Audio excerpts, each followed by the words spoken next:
அது மாதிரி அவங்க அந்த வருஷம் இயற்கை அடைகிறாங்க இல்லையா, அந்த வருஷம் எவ்வளோ தூரம் அவங்க கணிச்சிருக்காங்க, அந்த உணர்வு இருக்காங்க, இப்போ உள்ளுணர்வா இது நடக்க போகுதுன்றது தெரிஞ்சிருக்கிறாங்க. எப்போதும் நான் உங்க கூடயே இருப்பேன் அப்படிங்கிறது அந்த வார்த்தையெல்லாம் உண்மையான சத்தியமான வார்த்தை. இந்த 6 காரணத்தால என்ன இழப்புன்னு சொன்னேன், அதுல இந்த நடுவுல இருக்குது பாருங்க. புது உலகத்தை உருவாக்க முடியும் எதுங்க நான் எண்ணத்தினுடையதை கவனத்தை வச்சோன்னா. இறுதியா நினைக்கிற ஒரு வேண்டாத எண்ணம் முன்னாடி போய் பதிவாயிடும். ஏன்னா அதை ஈர்க்கிறதுக்கு உங்ககிட்ட பழக்கப்பதிவு இருக்குது. கருமையத்துல உங்களிடம் இருக்கிற அவர்களை பற்றிய வேண்டாத எண்ணங்களை மாற்றுவதற்கே அந்த வாழ்க்கை செயல்படும். மக்கள்கிட்ட இருக்கிற ஒவ்வொருத்தட்ட இருக்கிட்ட அந்த அந்த பாசிட்டிவ் விஷயத்தை வச்சுக்கிட்டு அதையே நினைச்சு நீங்க சொல்லுங்க.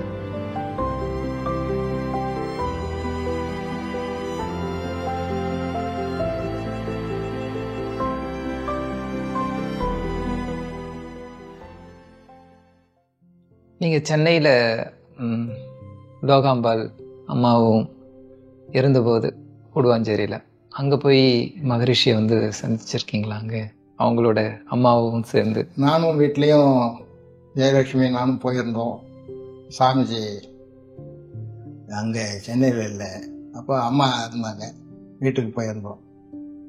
அது 89 நம்ம போயிருக்கும்போது உட்கார சொல்லி பாய போட்டு வாயில் உட்காருங்க, 2 பேரும் உட்காருங்க என்கிட்ட ஃபோட்டோ எடுக்க சொன்னாங்க. அப்போ அந்த ஒரு இன்ஸ்டன்ட் ஃபோட்டோ அந்த தம்பி வச்சிருந்தது, அவங்க பேரப்பிள்ள எடுத்து உடனே கொடுத்து வச்சுக்கிங்க, எங்கள் அம்மா அவன்னு சொல்லுங்க, இந்த வார்த்தையும் சொல்கிறாங்க. அது மாதிரி அவங்க அந்த வருஷம் இயற்கை அடைகிறாங்க இல்லையா, அந்த வருஷம் அவங்க படுத்த படுக்கையாக இருக்கிறாங்க. சாமிஜியும் அப்போ பேரவாணியில் இருந்துக்கிட்டு அம்மா பார்த்துட்டு ஹோமியோ மருந்தெல்லாம் கொடுத்துட்டு போகிறாங்க. அப்போ நாங்கள்லாம் பாண்டிச்சேரியிலேருந்து ஒரு 15 பேருக்கு வேன் வச்சுட்டு போயிட்டு இருந்தோம். அங்கே உட்காந்து துரியாயுதம் போட்டுட்டு, ஏன்னா அவங்க கம்முன்னு இருக்காங்க, படுத்த படுக்கையாக இருக்காங்க. நம்ம ஞான அக்கா கொஞ்சம் அவங்களுக்கு பால் கொடுத்து ஊற்றிட்டு இருந்தாங்க. அவ்வளோதான். சாமி வந்தாங்க நேற்று, இன்னைக்கு வரல, வந்தது கண் விழிக்கவே இல்லை அப்படின்னாங்க. இப்போ நாங்கள் தவம் போட்டுட்டு புறப்படலாம், மற்றவங்க வந்துகிட்டு இருக்காங்க, அப்புறம் கிளம்புறோமா, திடீர்னு கண் வெடிச்சாங்க, கையை தூக்கணும். சாப்பிட்டீங்க? அந்த நேரத்தில் சில பேருக்கு உருக்கம் ஆகி போச்சுங்க. ஏன்னா எப்பவுமே அங்கே வந்தவங்கள சாப்பிடாம அனுப்ப மாட்டாங்க. சாப்பாடுலாம் கொண்டுன்னு போயிருந்தோம். அதனால் நாங்கள் எடுத்துன்னு வந்திருக்கோமா, நம்ம சொல்றது அவங்களுக்கு கேட்குது, ஆனால் அவங்களால அந்த கொடுக்க பேச முடியலனால 10 படைக்க இருந்தவங்க அந்த வார்த்தை கையை காட்டி அழுது போயிட்டாங்க பல பேர். நாங்கள் எடுத்து வந்திருக்கோம், இங்கேயே உட்காந்து சாப்பிட்டு போகிறோமா அப்படின்னு சொல்லிட்டு அவங்க கம்மன் ஆகிட்டாங்க. அப்படியே சாமிஜியை போய் பார்த்தோம் திருவான்மையூரில். அம்மா இது மாதிரி செஞ்சாங்க சாமி, நல்லா இருக்கு சாமி அப்படின்னு சொன்னார். அதுக்கு ஒரு வார்த்தை சொன்னாங்க, சாமி அவங்க நிலை இந்த ஜனவரி மாதம் தாண்டிட்டாங்கன்னா அவங்க நல்லா இருப்பாங்க. நாங்கள் போனது டிசம்பருக்கு ஆரம்பித்தது. அவங்க சொன்னாங்க அப்படி சொல்கிறாங்களேன்ற மாதிரி இருந்தது. நாங்களாம் ஒரு நம்பிக்கையாக சொன்னோம் அவங்கக்கிட்ட, வந்தோம்மா சாமி பார்த்துட்டு வந்தோம் சாமி, அம்மாவை இப்படி இருந்தாங்க சொன்னாங்க, எங்களை சாப்பிட்டு போக சொன்னாங்க எங்களுக்கெல்லாம். அதுக்கு அந்த வார்த்தையை சொல்கிறேன், இந்த மாதம் ஜனவரி மாதம் கடந்தால் தான் அவங்க ஜாதகப்படி நல்லா இருப்பாங்க. அந்த ஒரு 94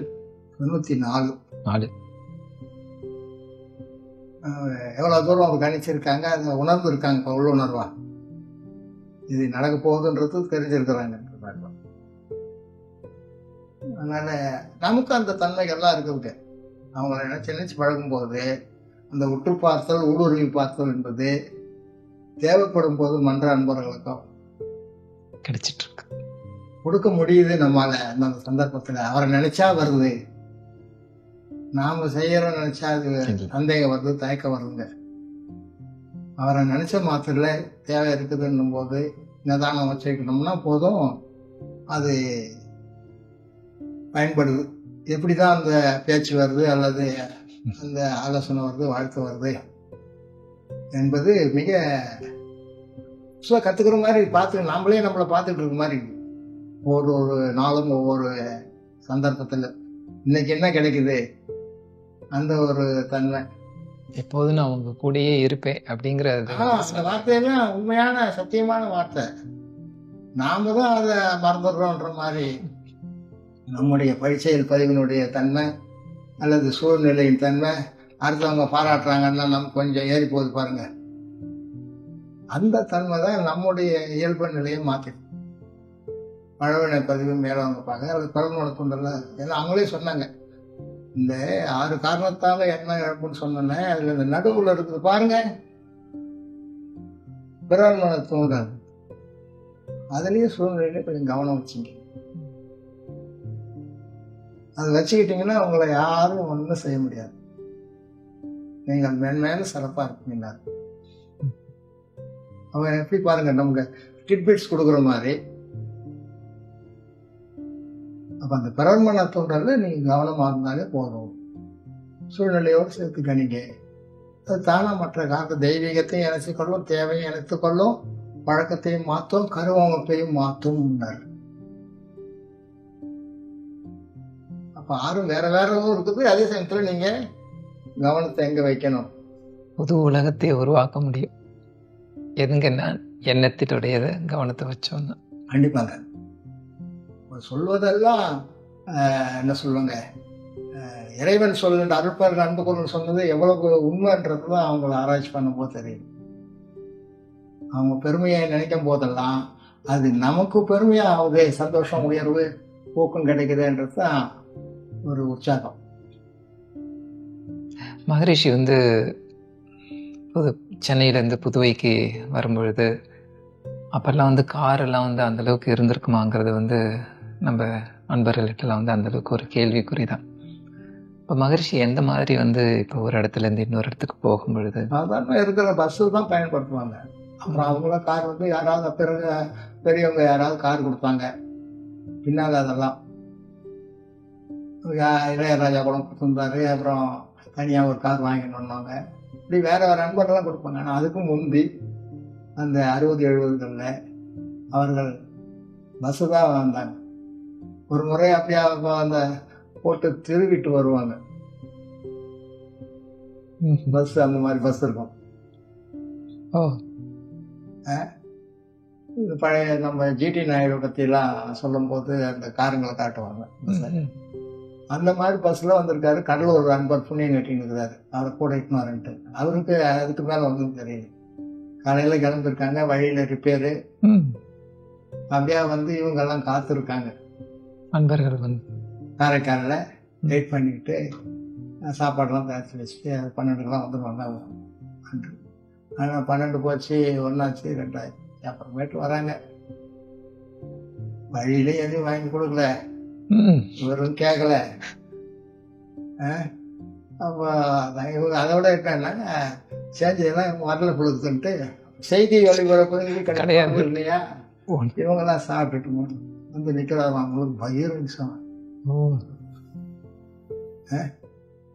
அவரு என்னங்க சாமின்னாங்க, இந்த மாதிரி ஆயிப்போச்சின்னு ஒன்றும் சொல்லாது. இது ஒரு புது அனுபவமா இருந்தது.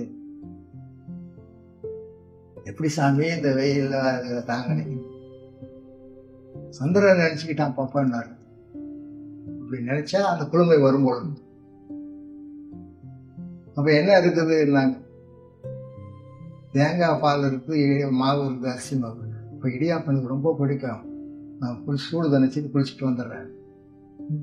ஆனால் உடனே செஞ்சு பரிமாறும் போது வைக்க சொல்லி சாப்பிட்டு கேட்டு அப்ப எவ்வளவு பசி. அப்ப அவர் தேவை எப்படி முடியுது? அந்த உணவு அவங்களுக்கு அவசியம் இல்லையோ என்னவோ தெரியல, அவருக்கு ஏற்ற மாதிரி ஒரு உணவு அமையுது. ஆனா அதையும் எவ்வளவு அழகா அவரு சொல்லி காமிச்சிக்காம ஒரு புது அனுபவம். அதுல ஒரு இன்ஃபர்மேஷன் வந்து பாருங்க. சந்திரனை நினைச்சுக்கிட்டே வந்தேன். அப்ப நாங்க எப்பெல்லாம் சந்திரனை நினைக்கணும், சூரியன் நினைக்கணும், கோள்கள் நினைக்கணும், தாய் தந்தையரை நினைக்கணும், அதாவது நமக்கு வேலை ஆகணும்னா யாரை நினைக்கணும், எந்த அளவு நினைக்கணும். வாழ்த்துறவங்களே சில பேர் என்ன செய்யறாங்க, அதிகமான வாழ்த்து கொடுப்பாங்க பாசம் பட்டல. அதை விட சொல்லுவாங்க நெகட்டிவ் எனர்ஜி கேட்கவே மாட்டேன்றான். அப்ப எதுக்கு வாழ்த்துறீங்க? அதுக்கு ஒரு அன்பர் அந்த மாதிரி கேட்டபோது சொன்னாங்க, நீங்க நினைக்கிற நல்ல எண்ணங்களை விட இறுதியா நினைக்கிற ஒரு வேண்டாத எண்ணம் முன்னாடி போய் பதிவாயிடும். ஏன்னா அதை இருக்கிறதுக்கு உங்ககிட்ட பழக்கப்பதிவு இருக்குது கருமையத்துல. அப்போ ஒரு பிள்ளைய சொல்றோம், தம்பி இந்த வேலையை செய்யறாங்க அம்மா உரிமையிலேயே கூட நினைக்கிறாங்க, எங்க சொன்னா கேக்குது சொன்னேன், அதனால கேட்க மாட்டான்ல, அந்த எண்ணம் தான் போயிடுது பிரபஞ்சத்துக்கு. அப்போ அடுத்த வீட்டு ஆண்டி கூட்டோடனே ஓடுறானு அவங்க நினைச்சுக்கிட்டே எப்ப அவன் வருவான், அவன்கிட்ட வேலை வாங்கணும். தம்பி நீ தாண்டா கைக்கு ஒத்தாசையா இருப்பேன், உன்னதாண்டா எதிர்பார்த்துருந்தேன், கொஞ்சம் போயிட்டு வந்து வாங்கிட்டு வாடா, தோப்பை வாங்கிட்டு வந்தான் சொல்லி வச்சுட்டு தின்றதெல்லாம் இங்கே செய்யறதுலாம் அங்கேயான்னு அம்மா நினைக்கிறாங்க.